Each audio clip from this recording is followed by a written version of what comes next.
Good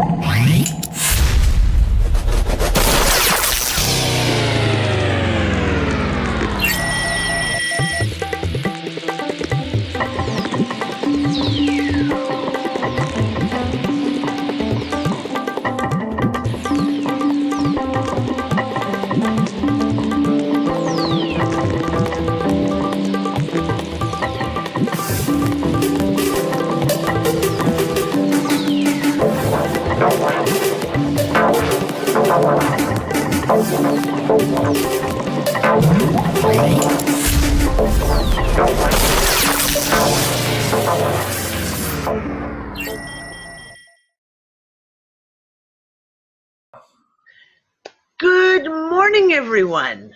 Good morning, good afternoon, good evening. We have the whole broad spectrum of time zones with us this morning. It is March 23rd, and we're doing Astrology 2.0. We got some interesting shit to talk about, right? We always have interesting. It's going to be interesting.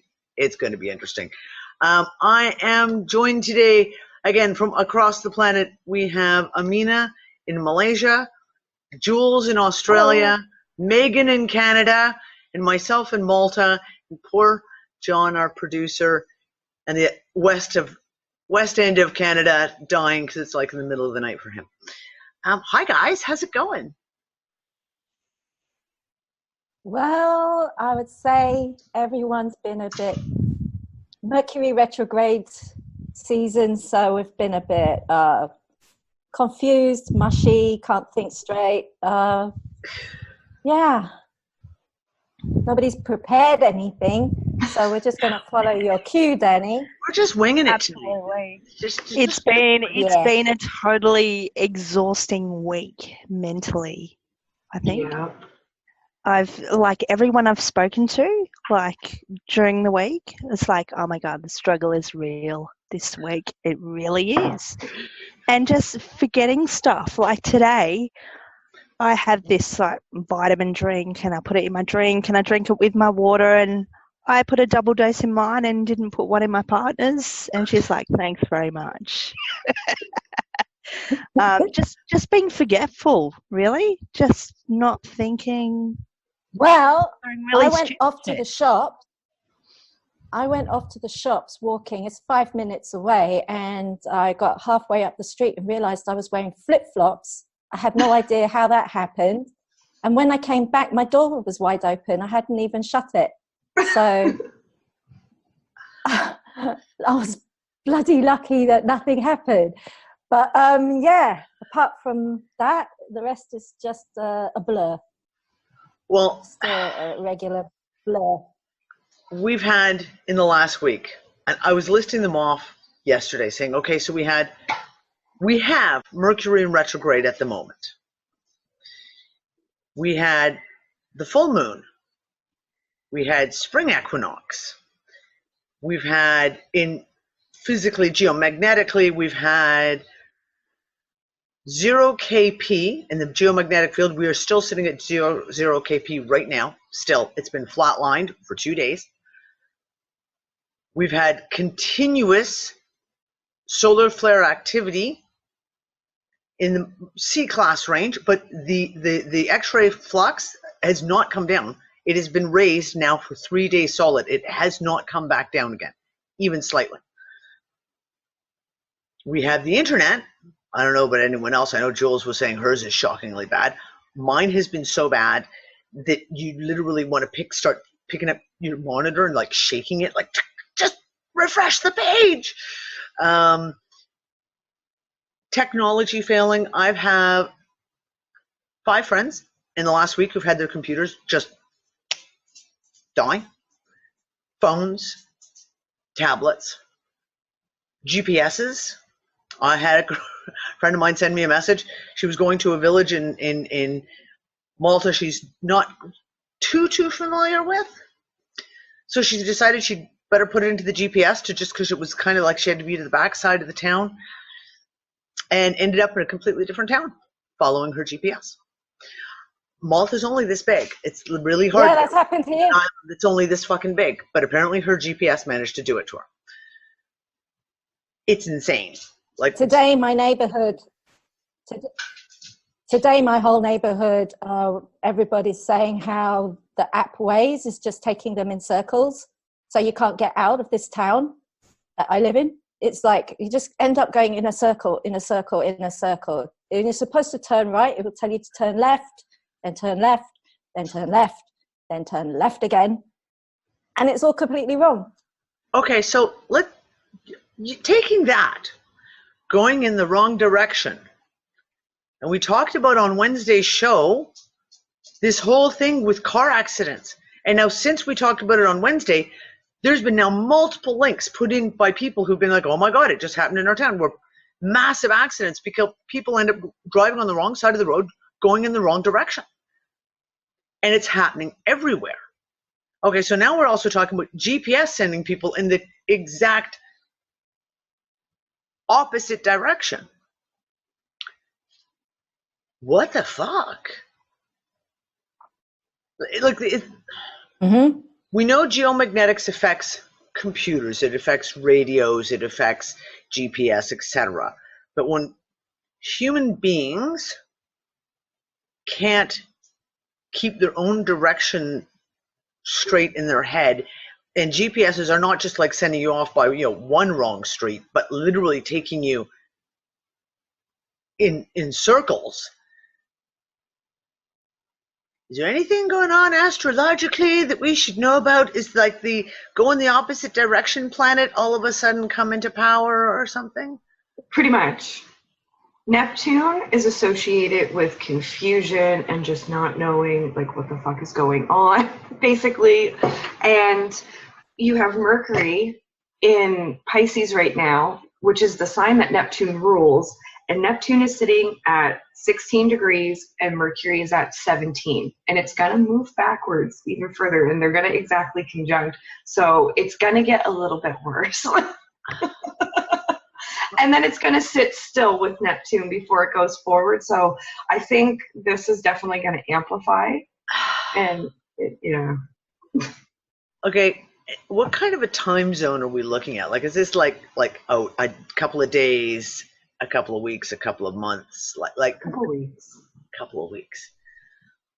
I don't know about anyone else. I don't know if I could handle this getting any worse than it all. I think the second week will be better, but I think for the next week we're going to see this intensify. And then as Mercury slows down and it sits with Neptune, it's just going to hover there and pulse and be like, oh, everything's fucked. And then it is going to go forward, but it's going to pass Neptune again. So even though things are starting to get better, there might be that little hiccup and a little bit more wonkiness, and then you get the smooth sailing. But even when Mercury's direct, it's still in Pisces. It doesn't like Pisces. It's in detriment and in fall in Pisces. Like, it gets a double doozy of just not liking the energy. So we'll be a little confused for a bit. Yay. Delightful. Yeah, so like right now it's March the 23rd, right? Yeah. I hope I got that right, because I haven't been able to get the last week. I don't know what day it is. But I'm looking at a calendar. It's March 23rd. And Mercury is at 17 Pisces. And guess where Neptune is? 16 Pisces. And as Mercury is going backwards, in 2 days, that's on Monday, Mercury is going to be at 16 Pisces. And Neptune, because it moves so slowly, it's going to be still at 16 Pisces. And then Mercury is going to be at 16 Pisces for 1, 2, 3, 4, 5, 6, 7, 8, 9 days. So by the time Mercury goes to 17 Pisces again, guess what? Neptune's moved to 17 Pisces. So we've still got a conjunction of 1, 2, okay, call it 2 weeks. 2 weeks of feeling like you just don't know where you are, you don't know what you were doing, and you're stuck with like, hang on a minute, what did I just do with my keys? I can't leave the house now because I don't know where I put the car keys. And hang on, can I retrace my steps? No, because I can't remember what I just did at all. It's going to be like that for 2 more weeks. And I think we should just declare public holiday or something, because it's not going to work. Well, and we'll get into this in a little bit. We'll dig into it a little bit more, because we've got Brexit bullshit happening right now. Ha. We've got all kinds of crazy political shit.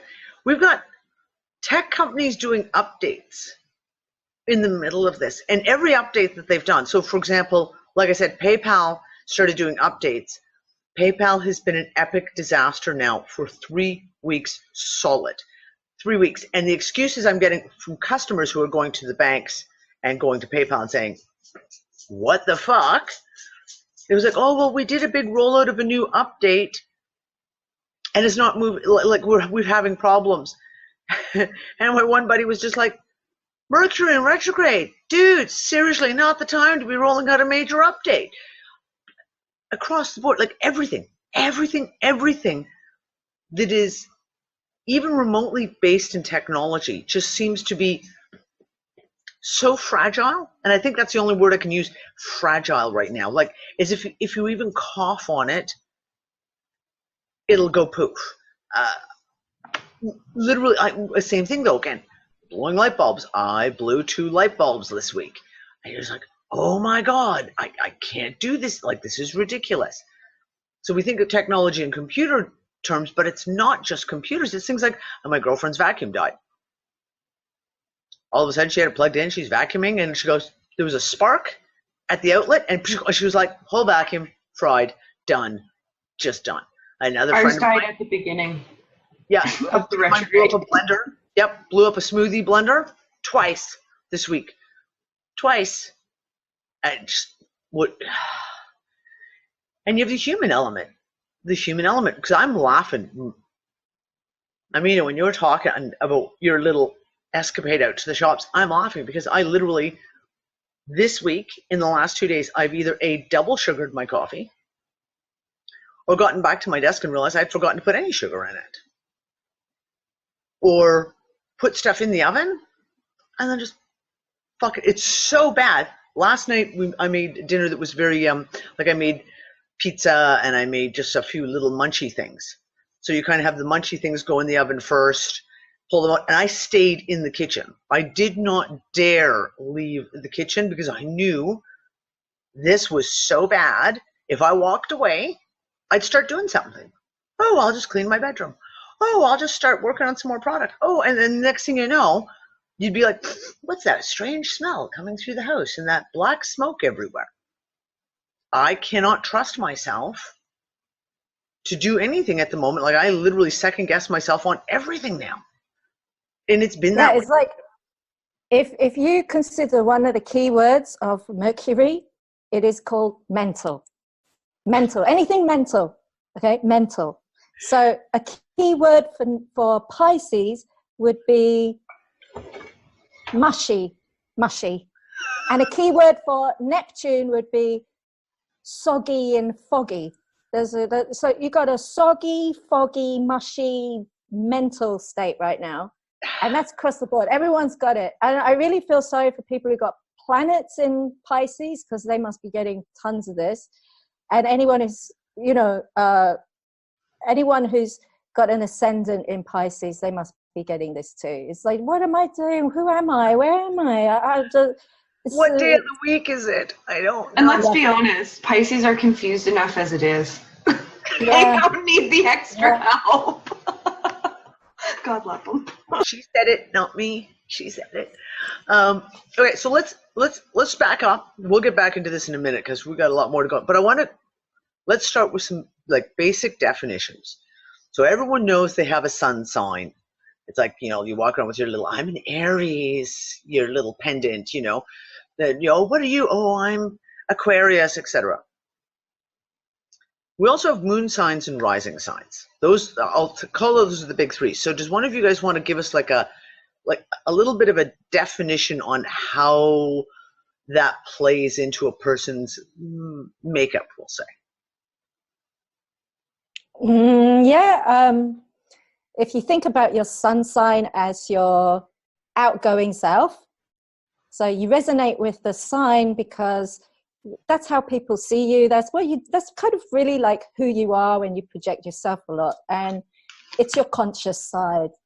But if you think that if that's all you are, it doesn't really make sense, and there's only 12 types of people on the planet, right? So there's more layers to you. Everyone's got more layers, and your moon sign would be more your inner self, how you are when you're at home and nobody's watching. So your moon sign is calculated by where the moon is at the time of your birth. Okay. And the moon moves all the signs in a month. That's why it's called a month. It goes 360 degrees. It traverses all 12 signs in an entire month. So you could get, like, I'm a Sagittarius with a Pisces moon. So I'm a very fiery, outgoing personality when everybody sees me. And then when I'm at home, I'm just a mush. I just brood about and wander around in my mind like a abandoned poet with nowhere to go. That's me at home. I'm in a fog. I'm in a haze. I'm just So, but people don't see that much. My close friends would know that, and people who live with me would know that, but not everybody would know that. So some people find it quite surprising that I could be so Piscean when I don't appear that way when I go out. So that's kind of like how people are layered. You got an inner self and an outer self. And mine are very contradictory. So I'm a paradox. I walk around with fire and water. And I carry this like fire in one hand and water in the other. And no one knows where they are with me if they see me with both at the same time. They're not easy to express at the same time. I can imagine. This is me being fire, right? But this is me being a Pisces moon. I like this. That's me. That's me as well, right? I've noticed, so, oops. I was just going to say, I've noticed too, people when they're emotionally triggered or they're trying not to be reactionary to an emotional trigger, you see their moon kind of creeping in on the edges, big time. But sometimes we don't want to put the moon part of ourselves out there, so it'll like kind of come out and then pulls back. It's an interesting dynamic when emotions come into play. Okay, so sun and moon. Now, explain rising sign, the ascendant, because that's one of the ones that a lot of people get, because that comes down to like exact time of your birth, correct? Yeah. So when you take like a screenshot of the moment, the planets are just wherever the planets are, but the rising is always changing every 2 hours or so, just depending on the time of year. So if you take a screenshot, like click when somebody's born, whatever point of the zodiac is rising on the eastern horizon, or the sun will rise, that's why it's called your rising sign, that's your ascendant. So that's a little bit more technical to calculate. Yeah. Whereas the moon, it's like, oh shit, the moon's full, it's Aries season, it must be Libra. Like, my dogs are, of course, barking. Of course. Look, now they're both going to start. Hopefully they don't trigger yours, Jules. Hold on, guys. Just give me a second. If you guys can, one of you could just define a little bit more about the rising sign. the rising sign is kind of like the mask that you wear and how people perceive you, because it's, you know, it's how you rise up into the world. So you can have a very introverted sun sign and or moon sign, but have a very extroverted rising sign, and people just assume you're a people person or that you're outgoing, and then they get to know you and you're like, shit, you're a wallflower. So people tend to judge you by your rising sign, if that makes any sense. Like, I'm a Leo rising, so people tend to think that I'm very like outgoing and gregarious and all this, and I'm really more like, get me the fuck away from everybody. Oh, go away. Yeah, these lovely ladies did my chart for me, and I didn't know my birth time. And well, I knew I had a relative, like it was like a time slot, like it was nighttime before midnight, right? Just random. And Amina was able to sit there and like ask me questions about events in my life and narrow down my birth time due to the events that had happened in my life from like the 80s, the 90s, 2000s, etc. And that was like insane to me. Like that was crazy because everything you asked me, I was like, yeah, exactly. Yeah, no, this happened on these year and that year. And you're like, okay, so that's pretty incredible. Like that was like, wow. Cue like, you know, Twilight Zone music. Well, if you give like, if you have an ascendant that changes sign every 2 hours, and you've given me a window which is about 3 hours long, 4 hours long, it's going to be only one of 2 signs. And how I did it was that I looked at the very hard transits of especially outer planets first. So I looked at transits that were happening, probably more the conjunct ones, the ones that were going right over those 2 signs. And then I could calculate the year. And then I looked at inner planets, or Saturn, actually. I looked at Saturn, Jupiter. I looked at other like faster moving planets to get a more precise time. And then it worked. Because there's only 2 signs in that window. There's only 2 signs it could have been. Still, so yeah, it's not that hard. But you need a calendar that goes back all the way. You need a ephemeris, which is like a calendar of planets in their signs, and when they changed a point of the zodiac, you can see like, okay, there's a calendar there. It's like a big clock, basically, and I can find the time, I can find the minute using that big clock if you've had big transits going over there. So it's not that hard. Well, people can look for their own charts. Okay, to the unknowledgeable, it was pretty freaking amazing to watch you do it. So there's definitely an art. If people want to find their own chart, sorry, go ahead. There's definitely an art to it. So it's layers upon layers. Like I know people who say, you know, my sun sign is supposed to be Leo, but I'm nothing like a Leo. I think it's all bullshit because I'm nothing like a Leo. And it may be just because their sun is in Leo, but everything else that's part of their makeup is in different signs, different houses. There's different layers around it.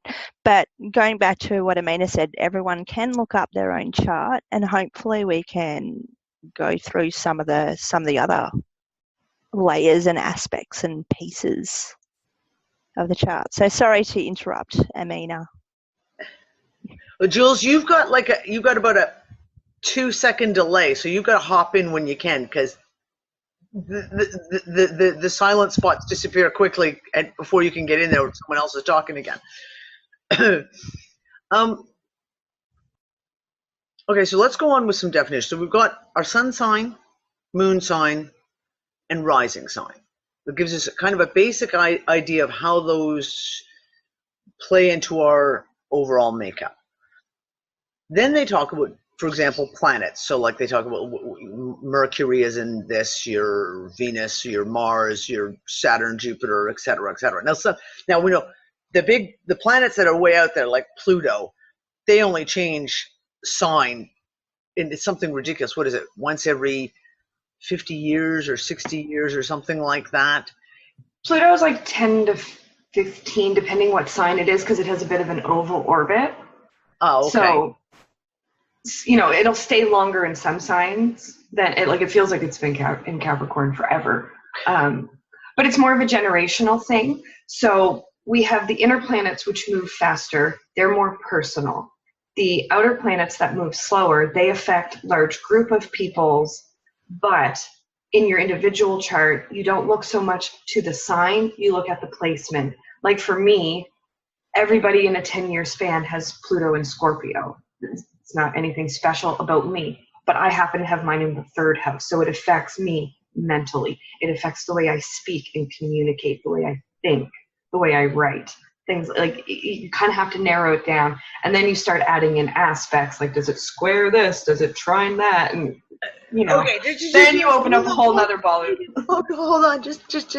Oh, first of all, listen to the planets. Can we define like certain planets rule certain aspects of ourselves? Mm-hmm. Can you guys just kind of break that down, just really kind of simply, like what planets, how they rule the various aspects of ourselves?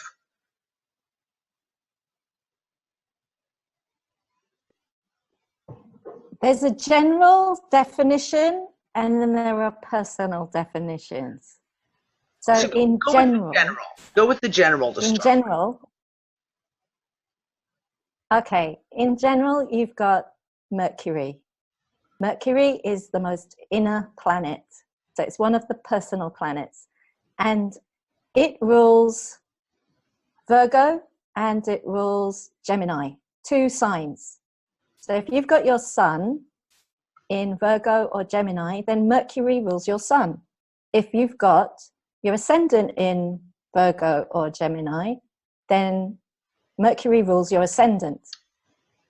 Okay, and if you've got your moon in Virgo or Gemini, Mercury rules your moon. So every planet rules a sign. So this is quite general. And the next layer is personal, because it would affect the house. So Venus also rules 2 signs. It rules Libra and it rules Taurus. So if you've got your sun in Taurus, your sun is ruled by Venus. If you've got your 3rd house in Taurus, then Venus rules your 3rd house. So Mercury is mental, it's communication, it's how you communicate, it's also young people, it's your locality, it's your general education, your school education, it's short distance travel. And Venus rules relationships, money, it rules arts. Yes. You see, when you look at love can be divided into different kinds of love. And Venus rules a sort of arduous love. So it also rules kind of, you could say it also, it rules aesthetic as well, the aesthetic. But then there are asteroids which have better definitions of different kinds of love. You've got Ceres that rules a sort of motherly love, and you've got Juno that rules a very sort of like a love between 2 people that's more binding, I'd say. But Venus in general rules love, in general. And it rules money. So if you've got Saturn, which is very businesslike, conjunct Venus, you could end up being a prostitute, because you could use that Saturn industry for Venus, sell sex, and you get money. It'd be quite normal. It'd be quite you. Or you could be very solid in love. You could decide that there's one person for me and that's it, and your whole life you love that one person. It depends how you express it. But you see, Venus rules money, and it rules, so Taurus is very sensual, but it's also very material. Yeah. And Libra is all about relationships and balance. And they both are ruled by Venus. So interpretations you have to look at much, much more to get a good interpretation of somebody, because you could misinterpret them quite easily if you get the wrong idea about how they're ruled by this Venus. So you have to look at more. And then you've got Mars. Mars is your ambition, your drive, your gusto, your energy. It's the way that you want to move forward. So it rules Aries. So your sun is in Aries. So your sun is ruled by Mars. So Mars it's like a warrior. It likes to drive forward. It doesn't like to hold back. It's very impatient. It wants to get there fast. It doesn't want to get stuck in the details. It just wants to go. So that's Danny, right? So my ascendant is Aries. Just like a T. I laugh on that one. My ascendant is Aries, so that's how people see me. They see me as being go-getter. They see me as driving forward, just, like dust myself down, get up and go on. Just don't stop. That's how I'm seen because my ascendant is in Aries. But that's not my full picture. I mean, it's just like one part of me. A layer. And it's the part that people see. Yeah, a layer. So it's a very outer layer. So that's how we interpret. So those are the personal planets. And then we've got transpersonal planets. So those would be Jupiter, Saturn, and they last a bit longer because they take longer to go through a sign. So they could take up to 3 years or a year. And then you'll have everyone in your school year group being from the same generation. Those are transpersonal planets. So they have more people per annum in that area. So Jupiter, it's the ruler of Sagittarius. So Jupiter is expansive. It's higher education. It's also law, wisdom, luck, bounty. It's gregarious. It's laughter. It's jovial. That's where the word jovial comes from. And Saturn is binding. It rules Capricorn. So Saturn is like limitation and Jupiter is expansion. And they're both transpersonal planets. So some people will express more Saturn. They like to narrow things down, make things more concrete, get things, like officiated. And there are people who are just very Jupiterian and they want to go forward with like we are today, like winging it. Just wing it. Just go for it. It will be fine. We're exploring. We're just going to go there, and we're just going to see what happens when we get there. And that's very Jupiterian. Can I add something about Saturn? Just you had touched on Saturn being the limiter. If you think about it, where Saturn rules limits and boundaries, Saturn is literally the limit of what we can see with our eye. We can see Saturn in the sky. We cannot see Uranus. So it really is the limit of our perception, if you think of it that way. Just quick pause. I know we got a couple of questions coming in from Twitch in the live stream. Guys, we will get to some questions. So Brianna, if you can kind of keep track of some of the questions. I just want to get through this first, and then we're going to start getting to some of the questions about these things. So then we have the outer planets, if you will. Yeah. Then you got outer planets. These are planets that were more recently discovered because you need a telescope to see them. You can't see them with the naked eye, like Meghan says. So these outer planets, they take way longer to go through a sign. So you've got a whole generation of people born with these outer planets in the same sign. And you can name the generation by their outer planets. And that's...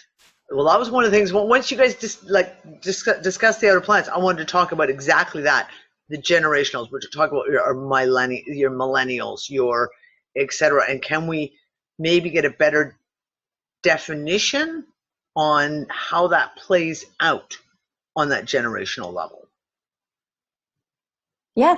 So we've got the Uranus outer planet. Uranus is innovation, technology. It wants to do things new. It's inspirational. It is electric, and it is almost, you could say, it's genius. It's the higher octave of Mercury. Mercury being mental, sort of like here. Uranus is up here. It's the It's the experience of like sudden insight. Like I've just got it. I got it. I don't know where I got it from. I just know it. It's that. It gives you. It's also about change, sudden change, and you experience it usually very sharply, pinpoint like a lightning bolt. Okay. So things have been invented since Uranus has been discovered. Technology has been, it's all very, it's just gone up and up and up since then. And then you've got Neptune. Neptune rules Pisces, and it is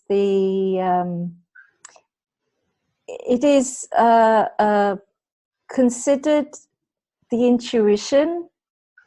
It is psychic. It is poetic. It's also the planet of addictions. So if you think about someone on a lower level Neptunian experience and they just get drunk, they're on a low level self-seeking realization type journey. They're intuiting by their emotional state. They're getting drunk and they're just experiencing the feeling.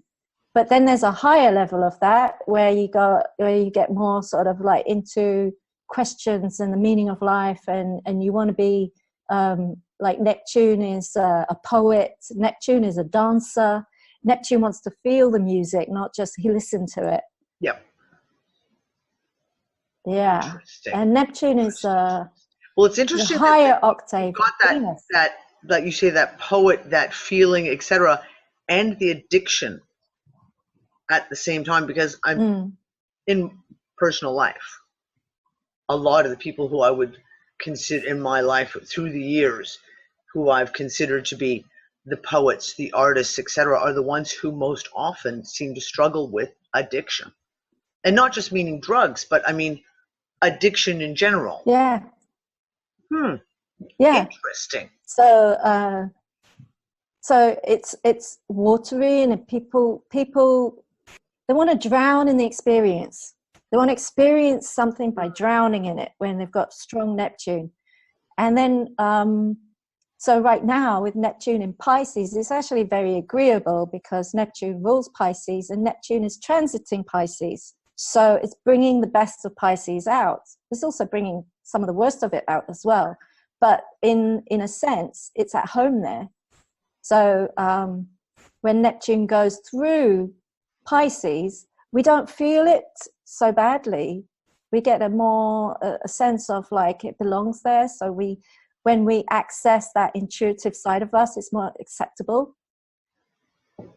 So since Neptune has been in Pisces, how many people have come out and said, actually, you know, I've got spirit guides, or I hear voices, or I read cards for people, or things like that. They come out with it. It's very acceptable. It's very acceptable. Yeah. Interesting. Yeah. And that happened when Neptune went into Pisces. Before that, it was like, oh, it's a side I don't really want people to know about. It's the secret side of me. It's hidden. I don't really like it being known. Now people don't care. And then you've got Pluto. So. Very, very. So what kind of a time frame are we talking about with Neptune to go through Pisces? Neptune, I'd say 13 years. Uranus takes about 7 years to go through a sign. Neptune, about 13. Okay. And then Pluto takes longer. It can be as short as 13. It could be as long as 20 in a sign, because it's such an ecliptic orbit. Yeah, it's a very much an ecliptic orbit. Yeah. And Pluto rules the underworld. It rules death and rebirth. It's cathartic. It is like the experience of Pluto going over let's say Pluto going over your sun. If you're a Capricorn, you might have experienced this. It turns your whole state of consciousness upside down. It puts you through a long experience where things just fall apart around you. Your life falls apart. You will experience a complete and utter personality change, because everything that's not really authentic, it's not really you, will die in one way or another. You'll be pulled to the pits of your soul, and then you'll be rebirthed like the phoenix rising out of the ashes. And it is wonderful when you come out of it. Yeah.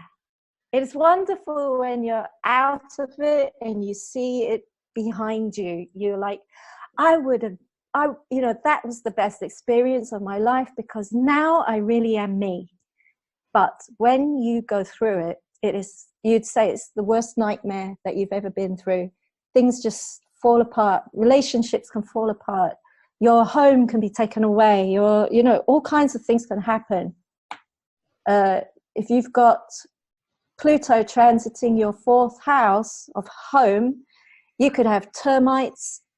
You might have to renovate the entire house from top to bottom. You have to move out to get it done. Or, all kinds of things will go wrong. You have to rewire the entire house. It's just a nightmare.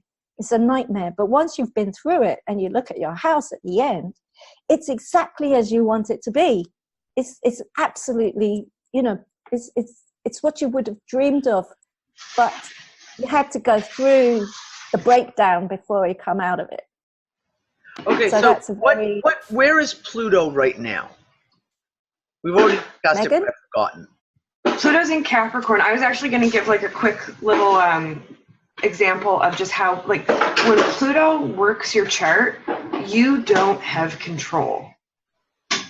You can, it's, if you think of like holding onto a rope, you can hold onto the rope and try to pull it back, but Pluto's going to drag it out of your hands. So you can either, have all the rope burn and have a really rough time, or you can just let go and let it pull you.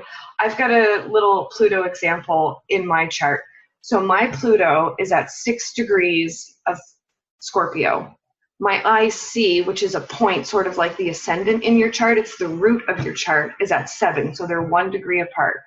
My birth mother was 15 when she had me, didn't want to give me up she wanted to give me up for adoption, but her parents didn't, and she wasn't old enough to legally do it. So I was like literally whisked out of the hospital and put into this god-awful foster home where I almost died. Pluto, right?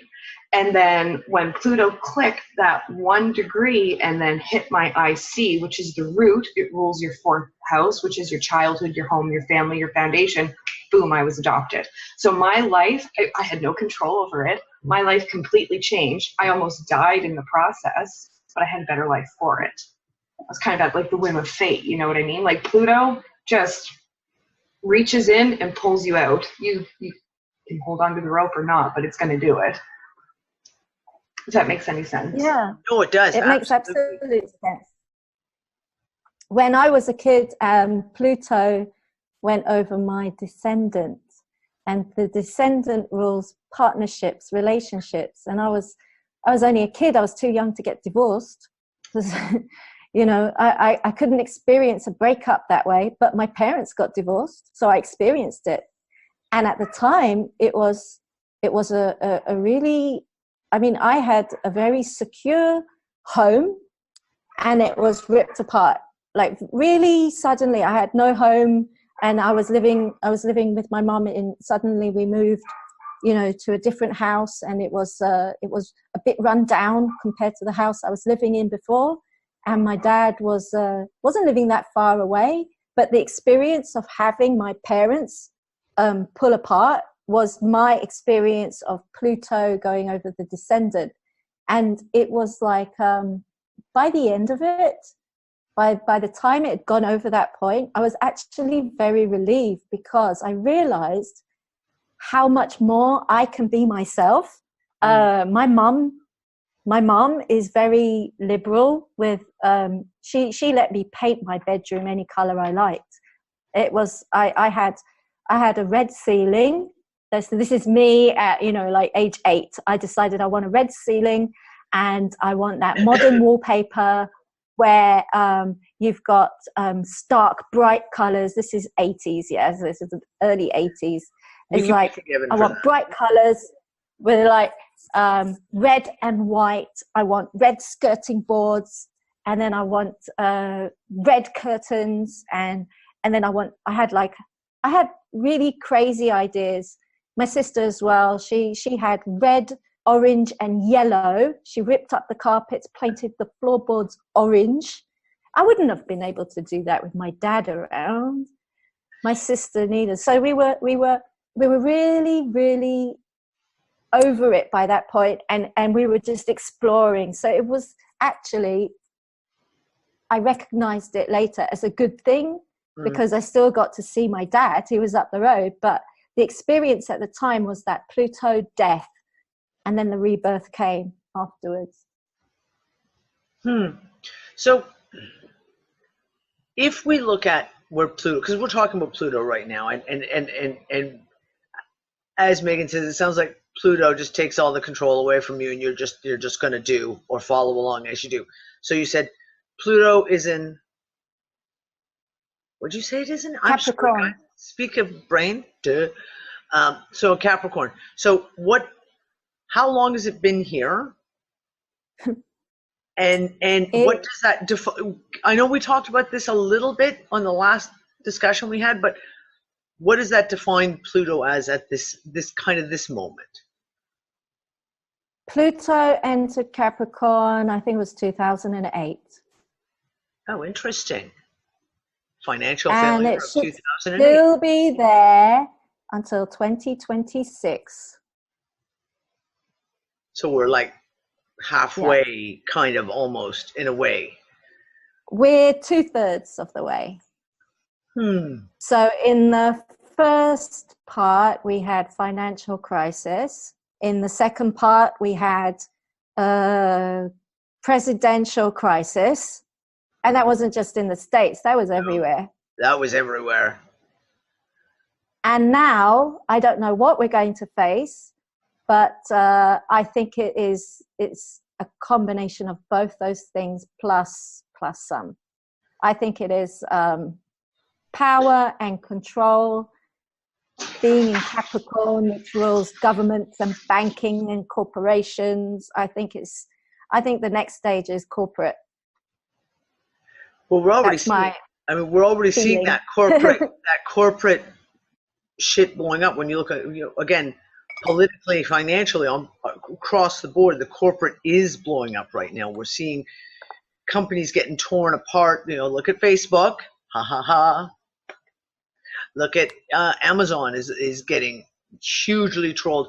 A lot of these big corporations, and look at the shutdowns that are happening. So, for example, in the United States, these corporations that were relatively large, powerful, perceived to be quite powerful within their market, are now shutting outlets. They're shutting retail stores down. They're shutting down.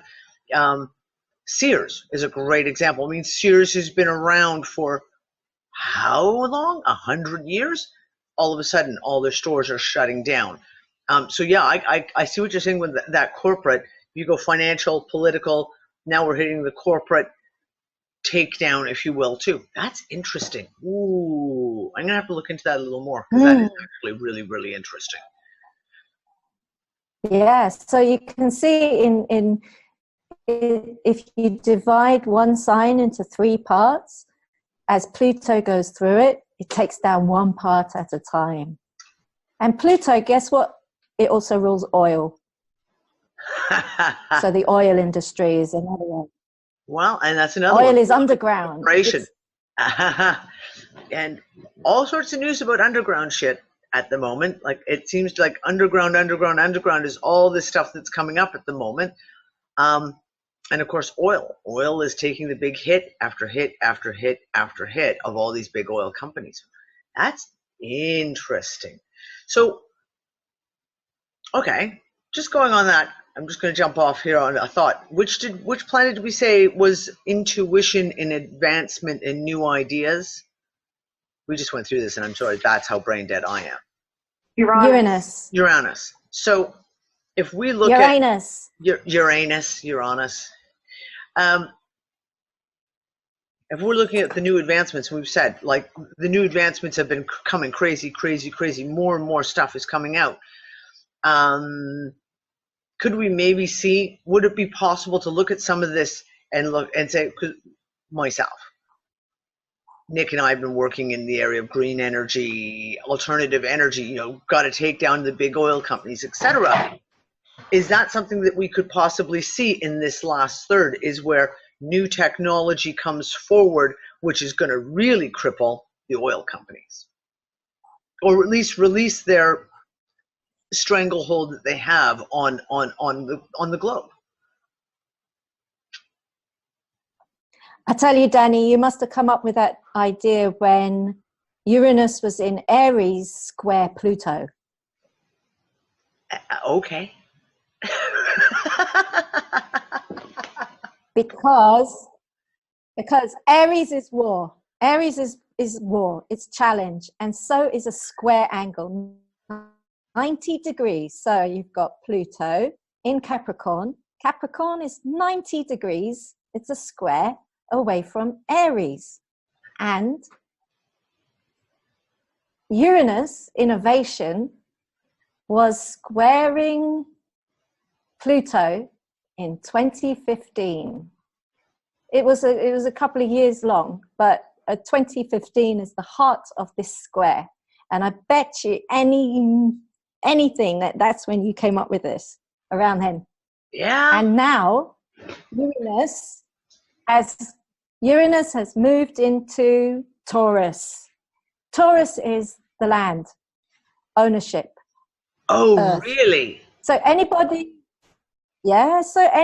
who is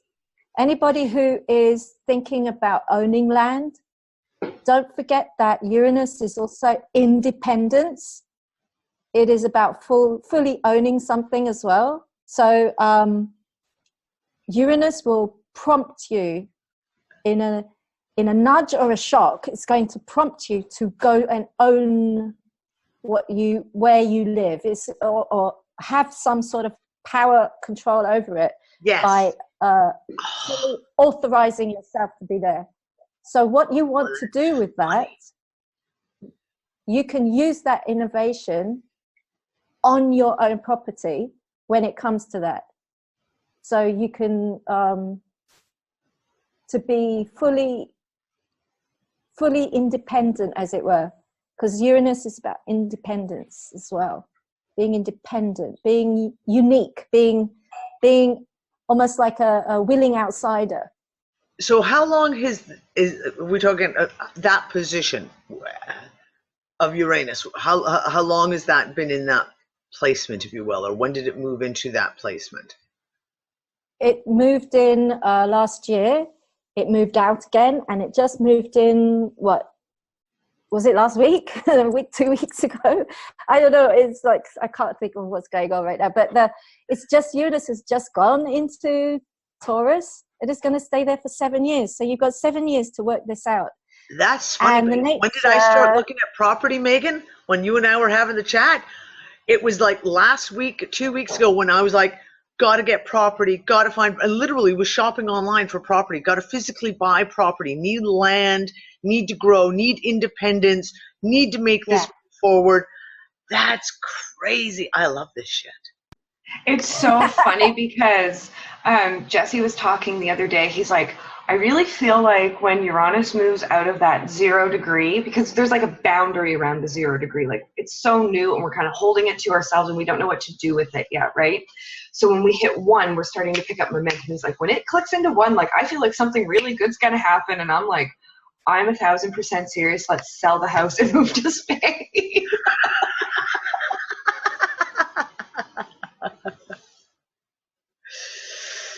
Yeah, but that's it. This is a push. Okay, so this is one of those things. So you guys know me. I've been talking about community for fucking years. I mean, literally years. But it ebbs and it flows. Do you know what I mean? Like, and there's those moments where you feel it and you're just like, can't do this anymore. This has to be the movement. The movement has to be in this. And really, really powerfully, again, in the last couple of weeks, it has been a prime for me personally, and a lot of people that I've spoken to, not just unfuckers, but people, I've got friends of mine here in Malta who are like, I'm just done with all this, and I'm really like, pack it up and find a place to go where I can do what I want. It's that independence. I want to do what I want to do. I don't want to be controlled by being in a rental place, or be controlled because you're in a city, or I want a place where I can go and express myself, where I can move forward in whatever plan it is, however that looks, whatever anyone's personal dream is, they want to move forward right now. You know, it's funny you bring up about community, Danny, because Uranus is the ruler of Aquarius. And in Aquarius, we connect with our tribe. We find like-minded individuals. It's where like all the little weirdlings on the fringes come in together. And we have so much Capricorn going down, and we have the big Saturn-Pluto conjunction happening that's going to blow all this Capricornian shit apart, because that energy is very stagnant and it needs to be overhauled. So what comes after Capricorn? Aquarius.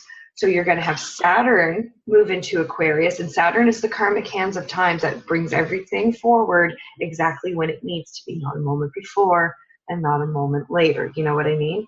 And then, as Amina said, later in the 2020s, we're going to have Pluto, which anchors in the generation in Aquarius. But 2023, 24-ish, because Pluto moves so fucking slow, and because it spends half of the year direct and half of the year retrograde thereabouts, it kind of slowly moves over degrees.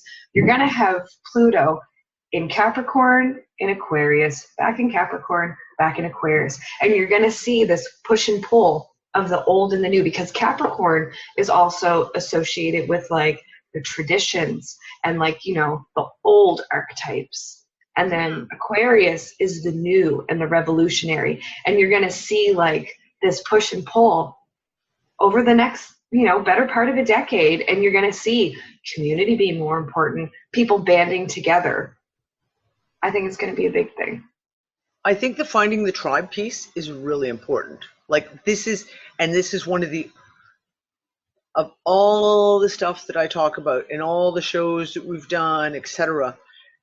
One of the most important aspects to me has been that find your tribe, that community, even if it is literally like this online, even if even if you can't live next door to each other in physicality, the finding your tribe is, to me, one of the most important drives that everyone seems to be going through. I need to reach out. I need to find people I can connect with. Okay, Jules, you said Uranus is in Taurus. Uranus in Taurus? A bit tribal. Can you define that? Yeah, absolutely. So Taurus is like the middle part of the season. It's the middle part of spring in the Northern Hemisphere. And I say tribal because it's really the center of the earth. It's very solid. It's foundation. It's jungles. It's, you know, just basic sort of earth. And when I think tribal, I'm thinking indigenous tribes. I'm thinking like the First Nations, or those people that are very connected to the earth generally. Right. That's how I see it, as being in a tribal kind of sense.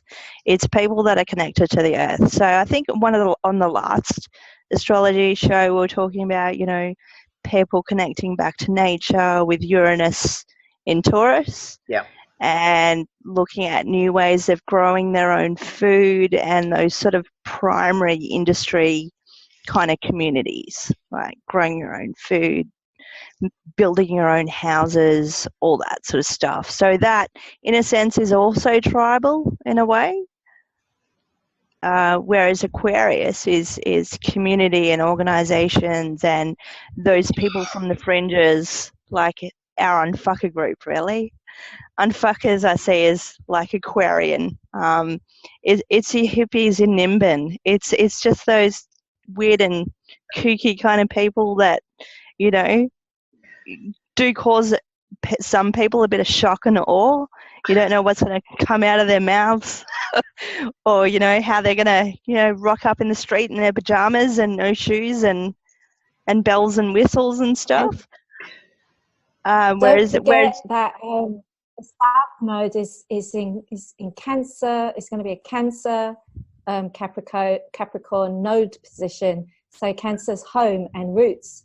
So we've got tribal people, indigenous people, communities, building, opposite corporations who are going through power struggles. So we got Saturn and Jupiter coming along, which is about legal issues. So I think these people, whoever they are, wherever they are going to be reclaiming their land as well.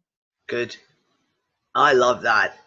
And there's been a few little bits in the news, like little tiny pieces coming out with, we're talking about exactly lawsuits and legal decisions being made to the, I don't want to say necessarily the benefit, but to support those First Nations and Original peoples and their claims. So yeah, I mean, movement forward on that one is huge, huge, huge, huge. The returning to the earth, and that's the whole thing for me. I mean, I've talked about the fact of just this itch to put my hands in the ground. I just want to grow my food and make herbs and start making my own essential oils again. And I want to do these things, and it's like a drive. It's like you can just feel it. You want to have animals and chickens and dogs and cats running around and being out there and picking fruit off the trees. It is a huge, overwhelming goal for a lot of people. I mean, in the Unfuckers group, we discussed all the time, like this, like, oh my God, I so need to move towards this. Danny, I think with Uranus being in Taurus, we're really seeing, because Taurus rules values, we're seeing the value of how we need to be more connected with the earth, and that we've come away from it and we've set ourselves as man apart from nature, and that's not the natural state of things. So I think with Uranus being in Taurus, we're starting to realize that the way to go forward is to actually go back to the roots. I think that's a big thing. Oh, really? That itch you describe? Yeah. That itch you describe is the Uranus, it's the independent, eccentric side of us that wants to get dirty and do our own independent farming in Taurus. Yep, and it makes so much sense. It's kind of like, you know what, like, you guys are giving us crap food. Well, fuck you. I'm going to grow my own food then. The corporations again, and your Monsantos, the corporations are giving us crap food. What do? Take it back. Go independent, fuck the corporations, and it's happening right now. I mean, like, that's, as again, we see when we talk about corporations, we're seeing, for example, Monsanto getting smacked down with lawsuits about glyphosate, etc. That's another aspect that completely plays into this. It has to. Oh, interesting. And I think people are seeing just how fucking stupid it really is. Like, I grew up on a farm, and we didn't have like animal. I mean, we had chickens, but we were a vegetable farm. We were, produce producers. And I remember being a little kid driving around in the back of the van with my dad and his uncle, and they would go around and they would sell to all the local grocery stores. And then it just stopped. And I remember when I was a kid, carrots tasted like carrots and tomatoes tasted like carrots. Now when you go to the grocery store, everything kind of tastes bland. It doesn't taste real anymore. And it's because, I don't know how it is everywhere, but here in Canada, even though we have the Annapolis Valley in Nova Scotia, which has a beautiful, lush, growing area, we don't get any of our local produce. Everything is shipped to Ontario, processed, and then redistributed. Like, to Japan. Yep. Jesse doesn't like strawberries. And I keep saying to him, you've never tasted a real strawberry, because when you buy it from the grocery store, it's still part green and part white. When you let it ripen in the garden, you literally can taste the sunlight in it. We need that sunlight in our food. It is so important. And there's a reason why they're taking that away from us. I agree. And this is, I've said for years, I grew up in southwestern Ontario for the most part. I was all over Canada, but southwestern Ontario. And that's like apple orchard central for Canada. And we used to go as kids, always during apple season, you would go out to these areas and you'd go pick your own apples and you'd get big ass bags of apples, and mom would make apple butter and you'd make apple sauce and you'd put down apples. Apples had flavor. They were like, you knew, like you as a kid, I can, because I loved apples, that like that season is coming up. Yeah. Now that produce, if they talk about the grades of fruit, A, B, C, and D, in Canada, we only get C grade fruit. Even though we're the largest producer of apples in the world, in Canada, unless you go directly to a farm and pick it yourself, you get C grade. A goes all to Japan and places like that. B goes out all to Europe and other places.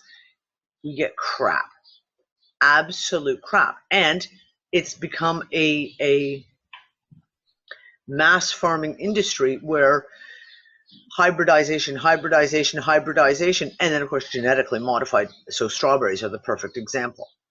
When I was a kid, my dad had a friend who was a farmer, and we'd go to his farm on strawberry season. But those strawberries were that big. They were little things. They were just that big. And when you put one in your mouth, it exploded. It was like the flavor made your cheeks flush. You don't taste that anymore. The same thing. I lived on Cape Breton Island. I grew up on Cape Breton Island. We used to have wild blueberries. But wild blueberries are like, that big. They're tiny. They're little teeny things. And the same thing when you eat them, they're like incredible flavor. These things have all been washed out. The flavor has been washed away. The color has been washed away. The nutrition has absolutely been washed away.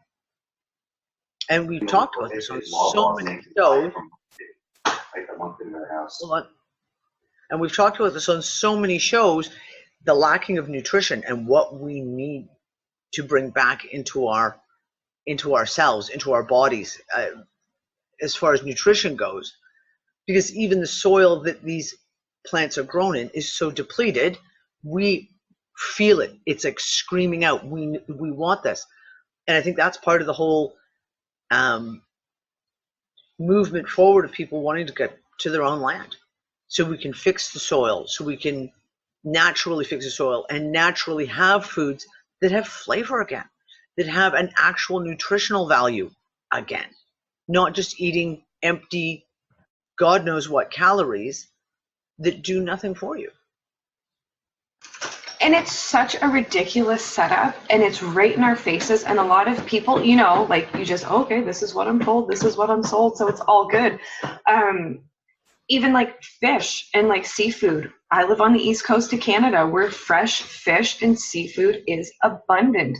Do you think there are any local grocery stores that sell fresh seafood that was literally caught like 10 feet over there?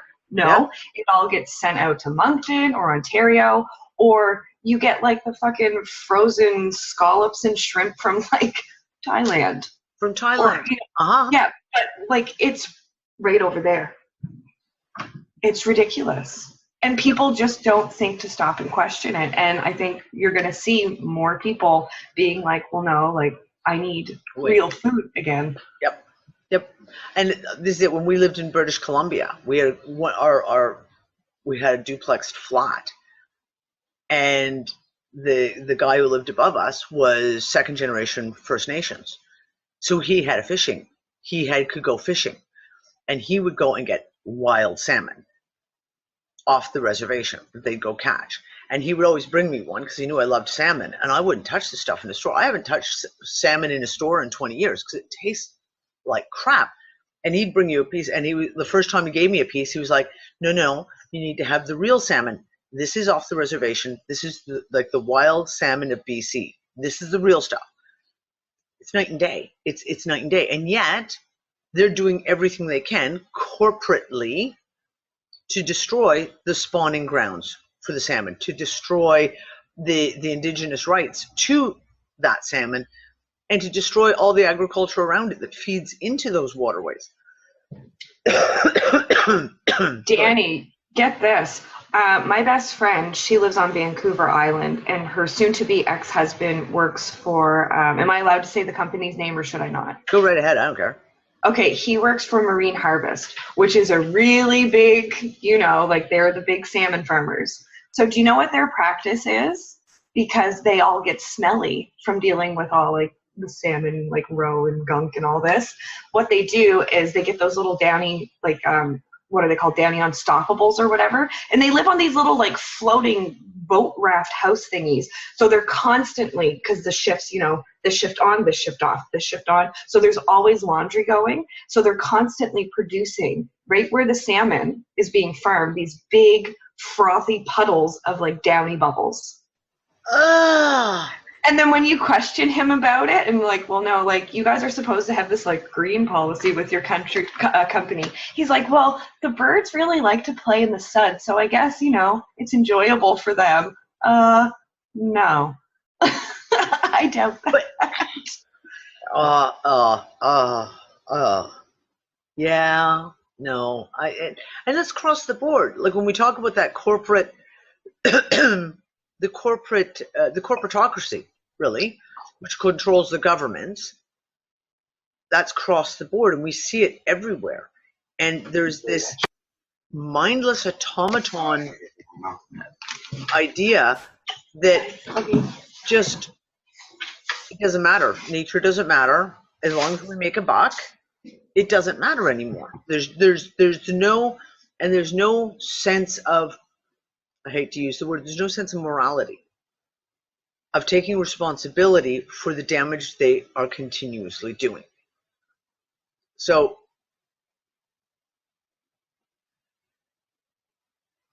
that's the shift. And that's the shift. Maybe we can look at this and look at exactly all the planetary stuff that we've been talking about, saying, okay, well, there's our shift there, making the public aware. And they are. You're absolutely right. The public is becoming way, way more aware of all of this.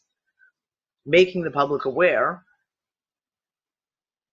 and you vote with your dollars and you vote with your feet, right? You literally, like I said, I voted with my feet in the fact that I couldn't deal with Canada anymore, and I left.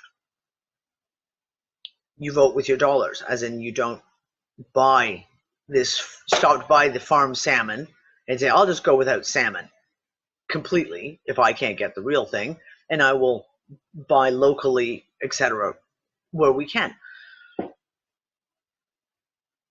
The public seems to be becoming more aware, and it almost feels like there, and maybe we can talk about this as a planetary type thing. It's like there's a division,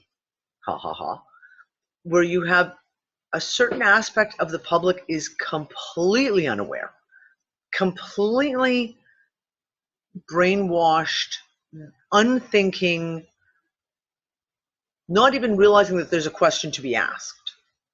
And then you have the other side where people are very much becoming aware, and they're seeing it. And once they see it everywhere, and they're starting to ask, at least getting onto the road where they ask the questions. So Amina's like grinning her face off over there. Are we looking at it? Is there a split there in like planetarily, for lack of a better terminology, that certain people are just oblivious because of something? Is it a generational thing?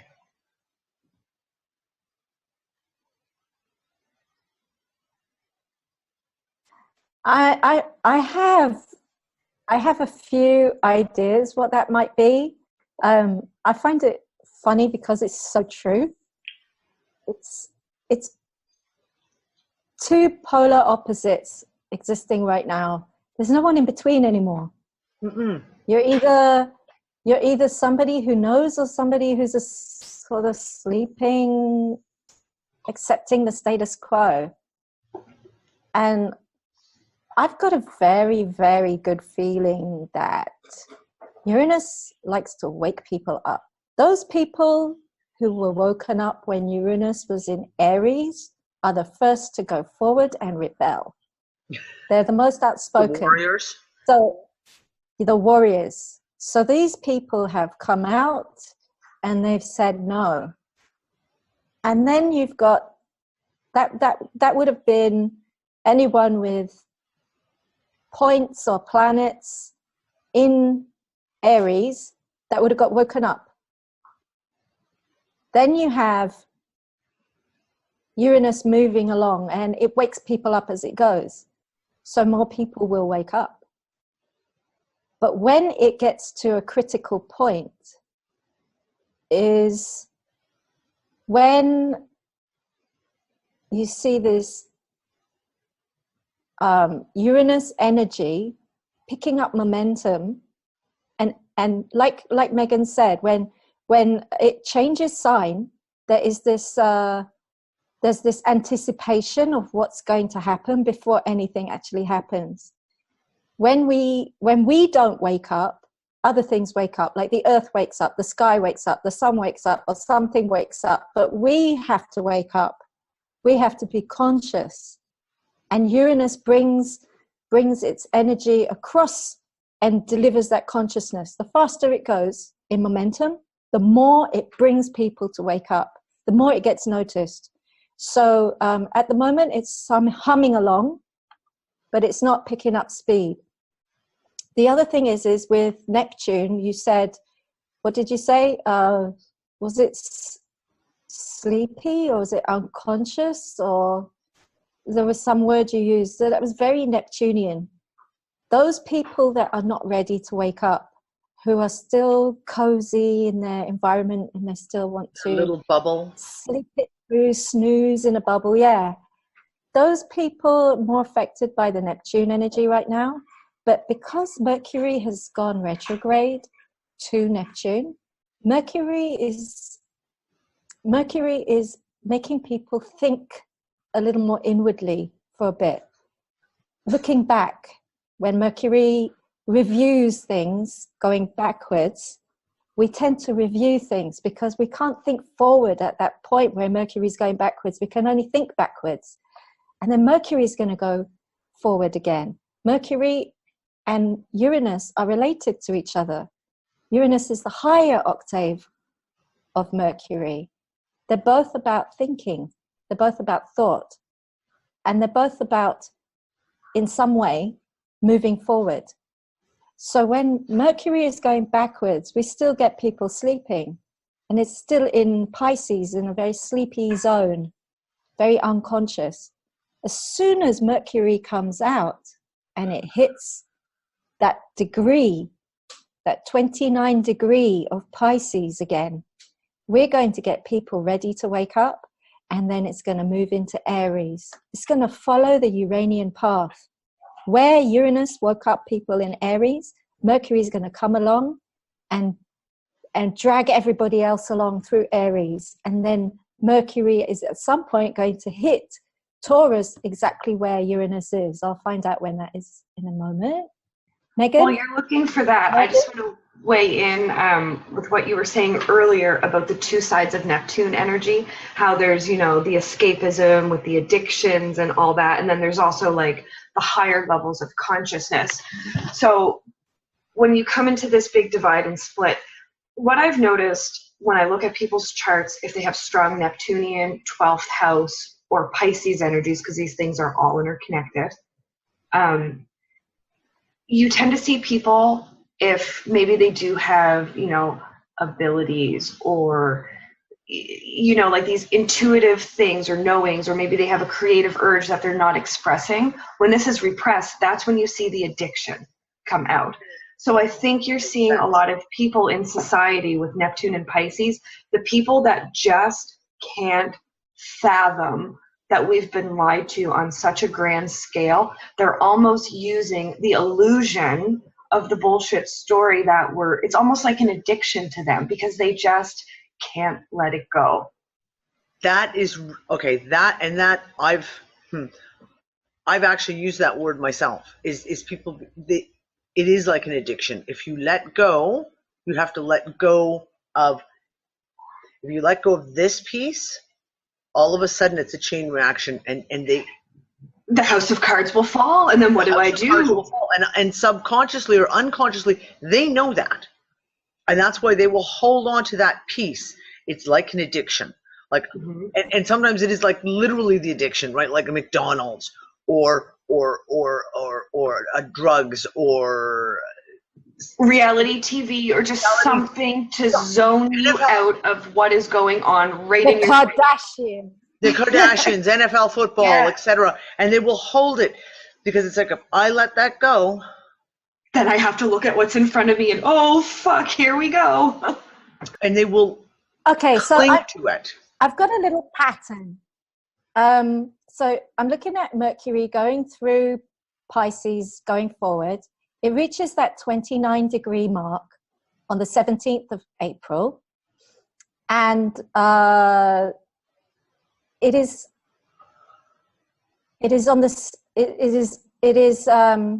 going to hit, it's picking up speed, it's going to hit Aries, which is very warriorish, right? It's going to hit Aries on the 18th of April, and it's going to go through Aries. And you know when Uranus squared Pluto in 2015? Didn't you see a lot of people waking up at that time? Oh, yeah. 2015 was when a lot of people set up their YouTube videos to discuss the truth. Yeah. It was coming out of them that they just can't hold it in anymore. 2015 just saw a huge rise in alternative media. Yeah. There wasn't just the normal regular players anymore. There were all kinds of independent people doing the same thing.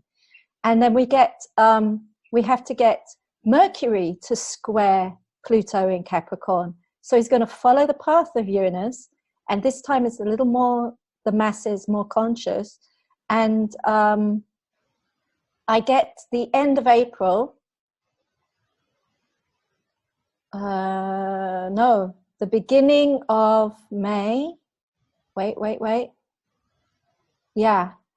I get the 3rd of May as a day when Mercury squares Pluto. And that could be a jolt. And Uranus will be at 3 degrees Taurus. So a week later, I'd say there's a lot of news happening at this point.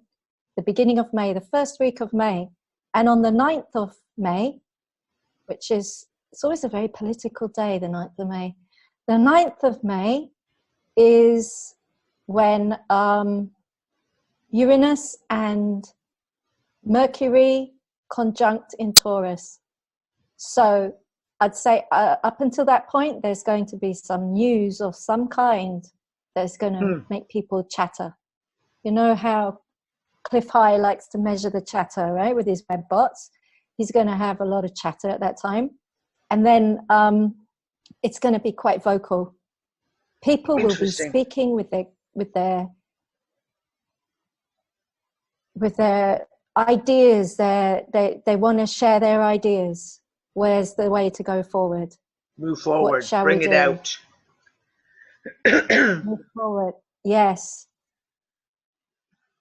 So, Mercury will square Saturn and Pluto in Capricorn. I think this will trigger something to come out. Don't know what.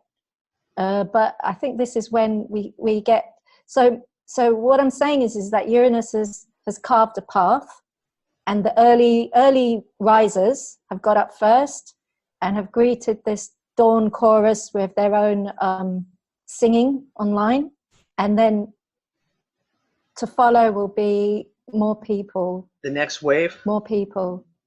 Something will trigger the next wave. Yeah. Following in the footsteps, but echoing the same thoughts. Very cool. Interesting, right? Yeah, very, very interesting. So everyone keep our eye on the first week of May.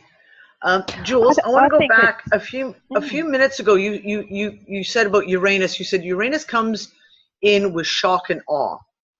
Aries, Fukushima, Taurus, likely volcanic activity such as Peru with the 7.0 magnitude. So I want to talk about a little bit about exactly that stuff there. Yeah, so I think we're mostly spoken about the positive sort of aspects of Uranus. So generally, yes, it's very innovative and it's very eclectic, and it's, it's the hippie kind of weird and wonderful sort of person or archetype. But there's also that sort of unfavourable sort of aspect or part of Uranus, which is that shock and awe. It's just bang, I'm there. So the reason I brought up Fukushima, and I couldn't think of it in the last show, but basically when Uranus hit Aries at 0 degrees, we had Fukushima happen. And last year, Uranus hit Taurus in May, quite early. Now, I'll tell you a personal story. My sun is 0 degrees Taurus, so Uranus affected me quite heavily last May. And Taurus is in my 9th house, 10th house. So 10th house is my sort of career house. And the day that it hit 0 degrees Taurus was the day that I left a job that I'd been in for 13 years. I also got divorced on the same day and moved into my house. So a lot of stuff happened all in the same day. So very, very crazy, kind of unexpected stuff happening. And it's dipped back in now. So it's dipped back in the last couple of weeks. So I've been working in a new job for the last 9 months. That job's going to finish like really soon in May. In May. Yeah, so Uranus comes in with a bit of shock and awe, and depending on what sort of house aspect or what ascendant you have, it will cause some uproar and a bit of shock in that area of your life. But more generally speaking, on a mundane level, Uranus is sort of like Thor. It's the god of, it represents, the archetype is lightning and unexpected. So when it goes into Taurus, it's the unexpected earth changes. It's unexpected floods, cyclones, dry lightning, just crazy weather patterns. And I think that's just the beginning part of Taurus. I wouldn't say it's going to last for the entire 7 years. And we're only looking at one part of a whole spectrum of things. So you'd have to have a look at the other aspects and the other planets and the other asteroids and what else is happening. But generally, it does come in with shock and awe. And I guess we've seen that. I think we've had a lot of these volcanoes and seismic activity kind of building up for a while, and a lot of people are on high alert, waiting for the big one, which could potentially happen.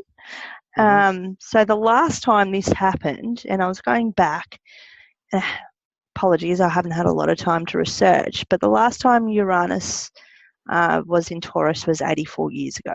So it's got an 84-year cycle. The last time it happened was in 1935 in March, and I'd have to go look it up, but there was a crazy amount of volcanic activity and lots of really big ones too, like over 6.0 magnitude, and we're talking tens of thousands of people lost their lives back in 1935. So I guess that's the more unfavourable negative aspect of Uranus as well, or Uranus in Taurus. It's really interesting to me when you guys put up in our private chat, like you guys will put up graphics and to show placements. It would be interesting to look at some of these placements on a visual level, because we get into the concept we talk about electric universe theory of each of these planets, each of these moons, each of these bodies within our solar system and within our galaxy are all interconnected electrically, magnetically, etc. And right now, so like I said at the beginning of the show, this week has been insane. Full moon, spring equinox, and 0 kp in the magnetic field, plus huge amounts of ongoing for now 3.5 days of C-class solar flares. And as I said I did a geomagnetic update article yesterday, and I said, like normally, say 2015 or so, someone would have said, oh, there's been a solar flare, and I would have said, C-class, not even going to pay attention. Like, that's so low level, nothing to even comprehend. But now, this has all shifted. There's been a radical shift, and it's funny because we keep bringing up 2015. Again, it feels like there was a shift in 2015 that made these planetary alignments, perhaps took them up a notch within our own planet, geomagnetically speaking, between the sun, the earth, etc. We're seeing this where these little solar flares. So for example, the CME that is supposed to hit us today, the CME that came off the solar flare 4 days ago, 4 days ago. So it really small, relatively small, slow moving. I mean, literally it's going to take 4 days for it to reach us. That is a slow moving CME from a C-class solar flare. And all over the media is talking about how northern lights will be viewed as far south as the states, like as in like New York, Michigan, Pittsburgh, Cleveland, saying you will see the northern lights this weekend. And it's like, whoa, wait a second. Like prior to 2015, something like that, it would have been what you may have expected from an X-class solar flare that threw out a massive CME. Then we would see northern lights coming that far south. Something has shifted. Something has changed.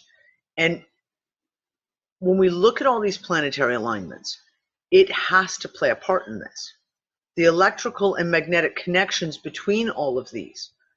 So I think it's really, really interesting that you brought up things like, for example, when this happened, we had Fukushima. When this happened, we had, sorry. There has to be something more to my mind. Like I said, I don't understand the astrology remotely enough. But the physics aspect in my mind is what else is coming into play here? Because we're seeing this radical change. What else is coming to play? And even to the point of, like we said, we've all known Mercury in retrograde, the computers fuck up, technology goes to, like, takes a holiday. But this one has been epic. And we're talking beyond epic, like Facebook going down, Instagram going down, PayPal going down, Xbox. We're talking across the board. Everyone I know has got internet trouble right now. So is there something that I don't know if you guys can just think, like, what makes this Mercury in retrograde different from previous? Is there something that we can maybe put together here that is a connection that we can even then look at the past? I have a theory, and it's something that we haven't covered just yet with the basics, but it's the aspects. So it's the triangulation and how planets are situated in the zodiacal sky and how they relate to each other. So generally how I see how I feel when a planet is connected in some way, it's like a zap. It's like some sort of electrical or magnetic connection or a repulsion, depending on if it's positive or negative or electric or magnetic or some way or another. So if I can just bring up just like a sort of visual representation of, let me bring it up. Okay, I've got aspects. Hopefully you can see that. Yep. All right, I might have to just get rid of that chat there. All right. So basically you got a 360-degree circle for the zodiac that represents it, and I've got two different pictures. One is from the Rasa School of Astrology. So it's Robin Armstrong School of Astrology, and this is a really good picture. So basically a conjunction are two planets together, essentially, and the conjunction represents a blending of energies. So it's basically two planets working together as a team in most instances. So if it's something like the Sun and Venus, or two really kind of positive sort of planets, they work really well together. When it's something like say the Sun and Pluto, it can be like a little bit explosive, like it can work well. So the conjunction is like two sides of a coin. It can be really positive or it can be really negative, depending on the energies of the planets and where they're placed. So going back to your Uranus, and we'll get to that. So conjunction is can be positive and negative. Amina brought up the square as well, which is a 90-degree aspect. It's basically 3 signs away. So it's your Aries and Capricorn. So Amina was saying in 2015, your Sun in Aries was square, the Saturn Pluto sort of stuff in Capricorn or whatever. So there's a bit of a tension there. So the square represents hard work and tension. It's challengeable. It's kind of status seeking, although it's like it forms a structure. It's a really hard aspect. The other hard aspects out of those are the opposition, which is 180 degrees. It's a second harmonic. So if you're going to divide 360 degrees into 2, that's your 180 degrees. And it's represented by that little barbell just here. It's like one planet on one side of the zodiac and another planet on the other side. So that's opposites kind of do attract, but there is tension there, and they kind of have differing perspectives of points of view. So there is a bit of a challenge there. So at the moment, now just going back to relating that to what's happening right now with the Mercury retrograde, Mercury and Neptune are in a semi-square position to Uranus. So Uranus is at 0 degrees Taurus, and Mercury and Neptune are at a semi-square. So 45-degree angle acts similarly to a 90-degree angle. It's like the lower octave of the square aspect. So there is a bit of tension there. So I can see why it feels a little bit worse this time around. But hopefully I won't go through everything because I'll take up way too much time. But we've got conjunctions, oppositions, squares. I'll be right back, Jules. I have to rescue a dog. I'll be right back. Okay. So going back to the harder aspects, so the sort of oppositions and squares, the semi-squares, the sesquiquadrates or sesquares are a little bit harder as well. And the easy squares, or not squares, but aspects that work well together are the trines, the perfect triangle. It just means that all the same elements are connected together. And to a lesser degree, you've got the sextiles, which are 60 degrees as well, and they form like a slight structure. They're the same sort of polarity of planets that connect. So let me get my screen back up. I've just stopped the share. So I guess that's why I'm saying that this particular Mercury retrograde connected with Neptune is a little bit harder with the Uranus as well. Do you have anything to add, Amina? Or Meghan? Do you think that's a general consensus about this particular Mercury retrograde at the moment? Is because of the other aspects that are happening at the same time? Yeah, I think because we've got floods as well, that the Neptune in Pisces is bringing us a lot of water, and Mercury is and it's the aspects that connect it to Uranus being sudden as well. So Taurus being earth, Uranus being electricity, Uranus being the higher octave of, it's a higher vibration of Mercury. We're getting a connection there, definitely. And don't forget, like every time that Uranus goes to the 0 degree point, it's always sudden. There's always something major happening.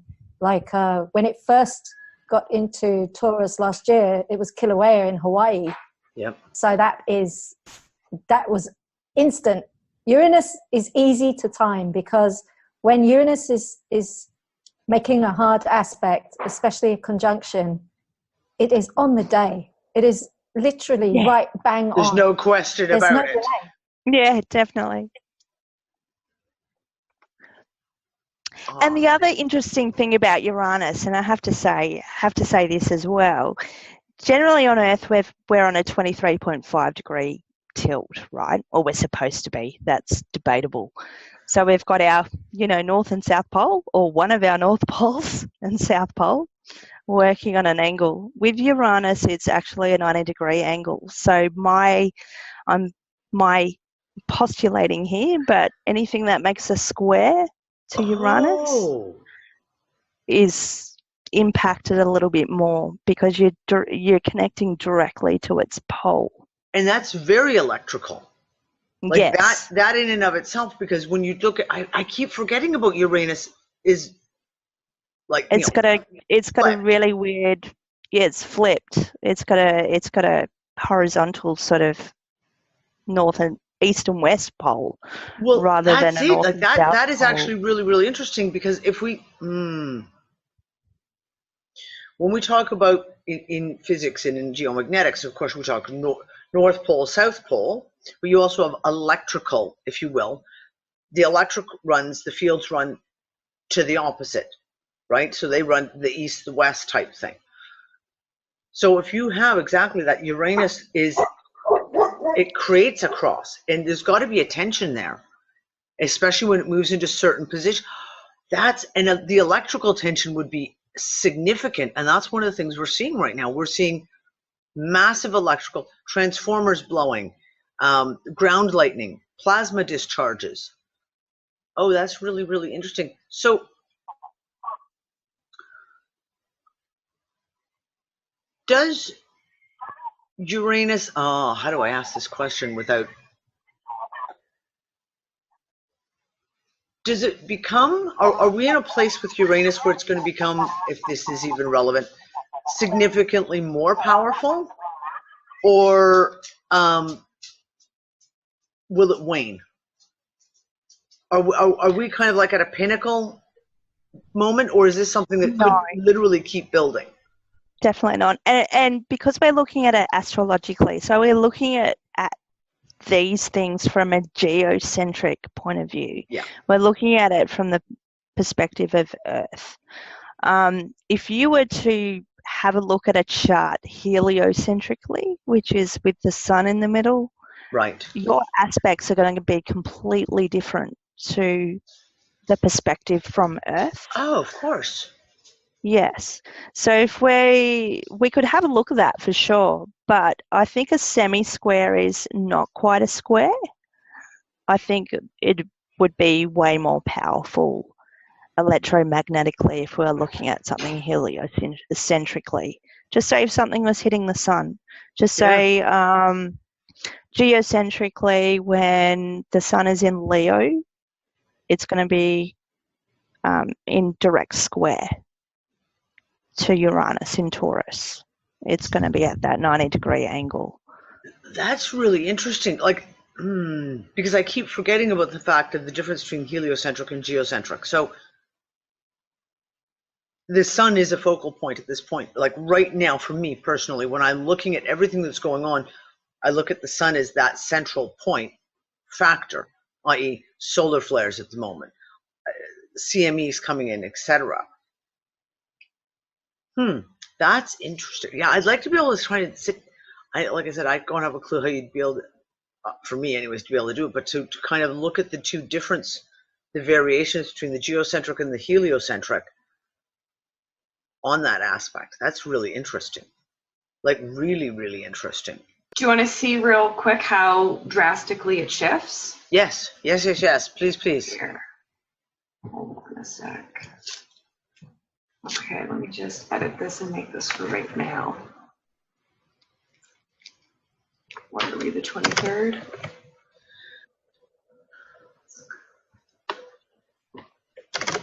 Okay, so this is a chart of the moment for close to where I am right now. So you can see the sun is right here at 2 degrees Aries. And you have the moon over here at 5 Scorpio. This is from our perspective on Earth. And we have Pluto-Uranus square, even though it's not exact, we still have like a little bit of the effects from it. Now, if I flip this to Helio, this chart is going to look way different.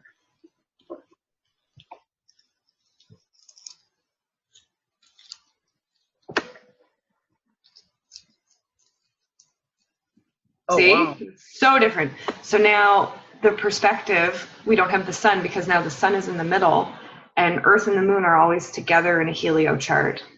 And rather than being, and rather than being at 2 Aries, Earth is always the exact opposite of where the sun is if you flip the charts. So from Geo, the sun is at 2 Aries. From Helio, Earth and the moon are at 2 Libra. Okay. And it's all fucking squares pretty well. It's all fucking squares. Like, holy shit, even I can see that. Okay, can I ask you to do me a favor? Just for shits and giggles. Can you look up I just looked at it. The 20th of March. That is when, for example, that's when the C flare started going up. That is when we saw the expansion in the X-rays. It has never come down yet. It is still flamingly high since then. So, any location you want me to put it for in particular? Do we put it where you are? UTC time, I guess. If you use UTC time zone, so let's say England for now. Okay. As a time zone, and this would have been about 6 o'clock in the morning. 6:30 in the morning is when we saw the spike. Say 6:30 now. I'm just interested to see if there's anything that kind of comes up that we can look at that and go, oh shit, look what happened at that moment. Okay, so first it's going to show you the helio just because it kind of reset to that. So, lots of stuff going on. The sun is about to complete its cycle and go into the equinox point. Stuff's going on. When you flip it, I hate these fucking people. There we go.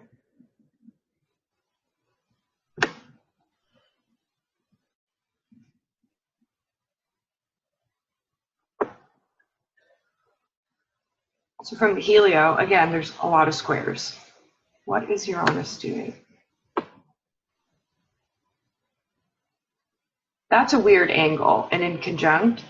So from the sun's point of view, us with the Earth are making a really weird angle to Uranus during the time of the equinox.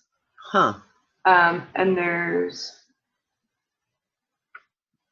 Mars squares. Like there's a pretty big, is this all immutable? There's a big mutable square here. That's really shifty energy. Shifty energy. Really shifty energy. Erratic. It's erratic. Shifty and erratic.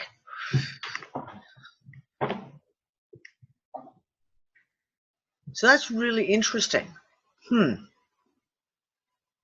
This is where I need to know more about astrology. So when I'm looking at like a lot of these, the connections between the planets, And Jules was just talking about the aspects. When she was talking, I took a picture from a book I have. If you look at the positive aspects, notice there's no interference in the middle, and we stand in the middle. When you have the harsh aspects, everything runs right through you, and they all clash. It's interesting. It's all just the math of it all. That is interesting. Do you know what I found that was interesting last night? Because I didn't know if we'd have time or not, but I was going to nerd out about the nodes a little bit because they're pretty interesting. And when you start looking into the Saros series, that gets pretty cool. So Ben was talking the other day about waves upon waves upon waves. So each Saros series in its own makes waves upon waves upon waves. And the eclipses always happen in the same spots every 18, 19 years. That's one nodal cycle. So if you don't just look at a few of them and you start layering them all together, that's what it looks like. Does anybody recognize this? As soon as I saw that, I was like, holy shit, that's a triquetra. What's a triquetra? I'll ask the stupid questions. Here, what are those? Which also pops up in Japanese. Oh, I gotcha. Yeah. And look at this. That's the Ouroboros. Yeah. Or the triquetra. And that is the Trinity. Because everything kind of can group into threes. Like we talked about the elements a little bit, but if you get into the cardinal fixed mutable, nothing doesn't follow that pattern. Birth, life, death. Yeah. Right? Everything. So how interesting that this symbol talks about that significance, and then the eclipses literally trace that out. That is really. That's a rabbit hole I need to dive a little bit deeper down, but I was really excited to show you guys that. That is really interesting. Here's the thing. When we look at electric universe theory, you go to Thunderbolt's and those guys, and they're looking at the petroglyphs carved on rocks, right? For thousands and thousands of years ago in some of these cases. And they're analyzing, they're saying, okay, how did primitive man carve a petroglyph that is an identical shape to these plasma discharges, to all of these highly physics-oriented images that we only see now because we have the technology to be able to recreate them in lab conditions. Danny, like I said earlier with the Uranus and Taurus thing, we need to go back to go forward. We are not the most highly advanced that we've ever been. We are actually probably quite primitive. And going back to what I just showed, so the triquetra is one of several Celtic knots, okay? Knot. The word node comes directly from the word Latin nodum, which literally is the Latin word for knot. They are the knots of the ties that bind. So this is a giant knot. Oh, that's what the Saros series is. It just knots it all the eclipses together. And then we have things like if we could almost overlay the things like ley lines.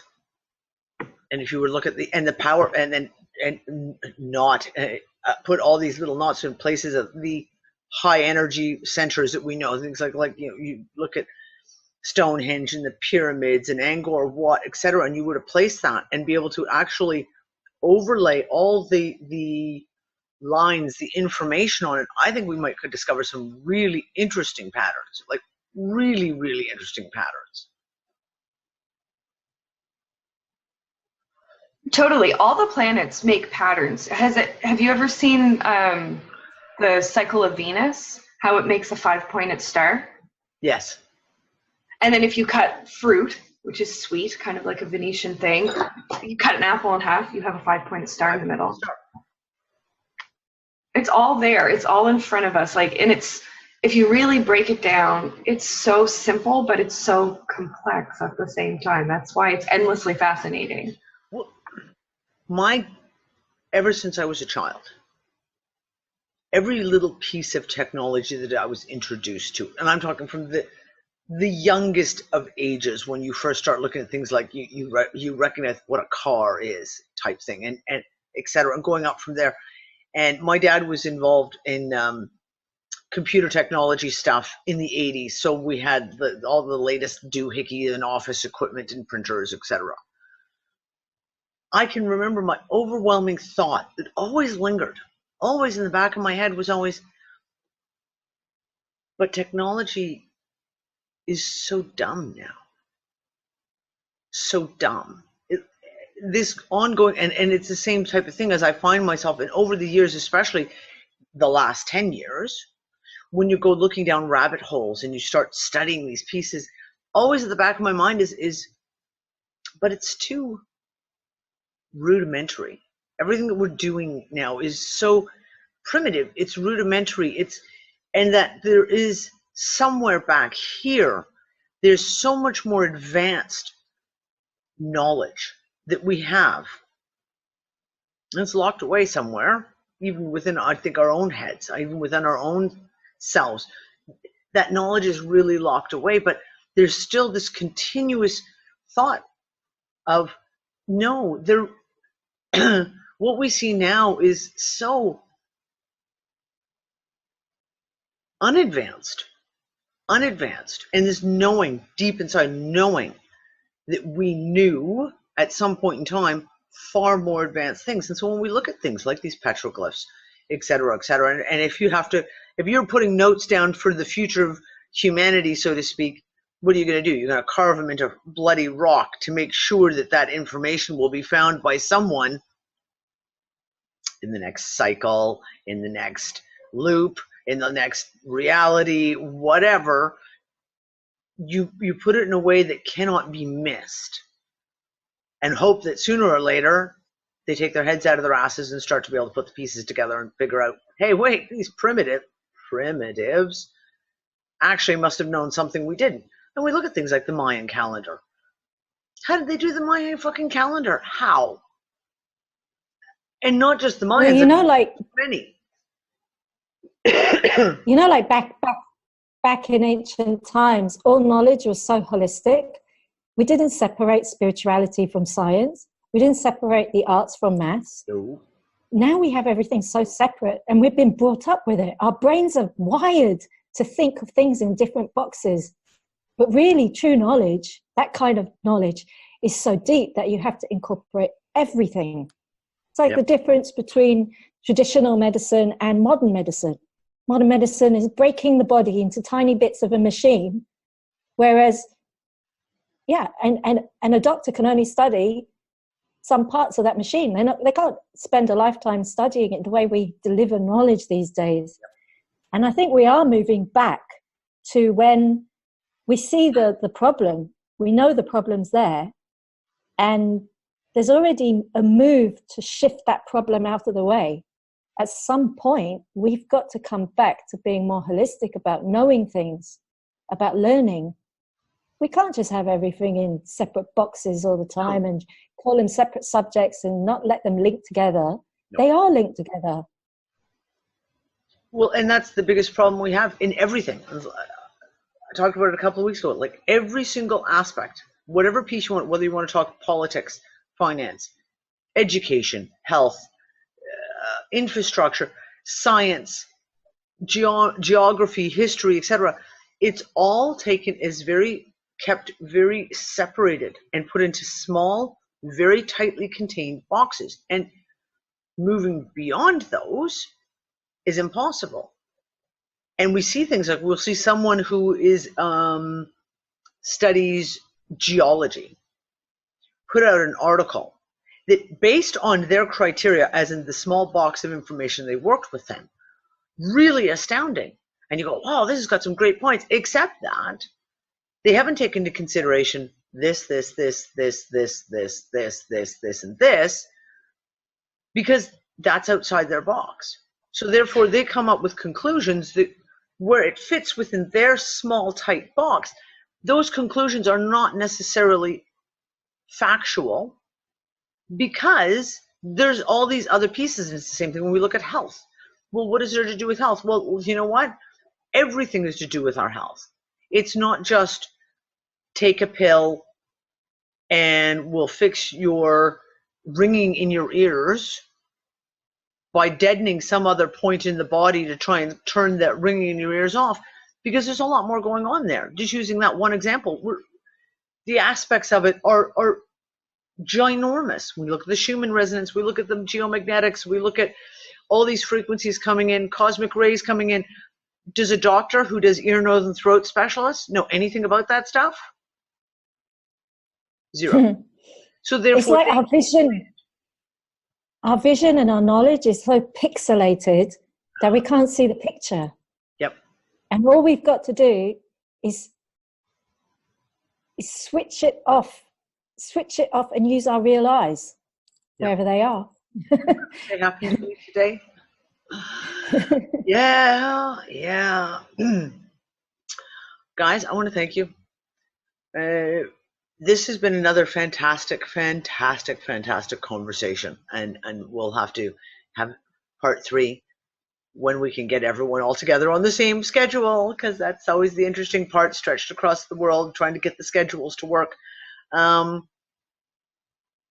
Yeah, this has been fantastic. I really enjoyed that we were able to go into not only just some of the basics, but also kind of explore down some of the rabbit holes of those basics and see the connections that they make in the real life. Do you know what I'm saying? And that's really what everything always comes back to, is theoretical stuff is all here, but how does that affect us here, now, in the now?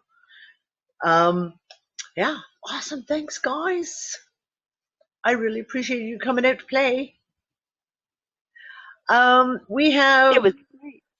What was that, Jules? It was great. Thanks for having us. Oh, Yes, It's always fun to talk to you. I love having you guys. We make a good team. I like this. I can see maybe a new show coming up if we can fit it into Amina's schedule. Yeah. We'll just see. Tomorrow night is Sunday night. It's for now, I'm... Say again, Amina? Sorry. No, I was just saying, for now I'm really busy because I suddenly booked so many projects to do. But time will free up. And yeah, it's really cool that we get to jump down rabbit holes and turn on some of the woo-woo. We're using this esoteric knowledge and combining it with science, and I really dig that. So Thanks, Danny. I love it. Yeah, I really dig that too. Amina, remember, you noticed the pattern that we all make together with our midheavens. I think we're supposed to do something together. Yeah. I'm Fuckerland. Our charts, the 4 of us, our charts kind of do some interesting shit when you put them together. Interesting shit. Okay, well, we're finished for today. Tomorrow night is Fringe Night for the Unfuckers. We're in season 2. I have no idea what episode we're on anymore. I can't keep track of it. And on Monday, it won't be live streamed because we haven't nailed down a time yet, and I don't want to torture poor John this way. I will be doing an interview with Daniel. Oh, terrible. His last name's just gone right out of my head. Daniel Sakoff, who is one of the founders of PocketNet, which is a blockchain-based social media platform that I'm going to drag the Unfuckers into. I will do it because it's at the very, very base. They're just building this, and we have an opportunity to go in and take over. But I'm going to be talking to Daniel. We're going to be talking about censorship and why we need to get out of Facebook and Instagram and all those corrupt fuckers. That'll be Monday, so I'll have the video out Monday afternoon, and Wednesday is the Unfuck It discussion, Wednesday night. And that's it for us, everyone. I say goodbye. Goodbye.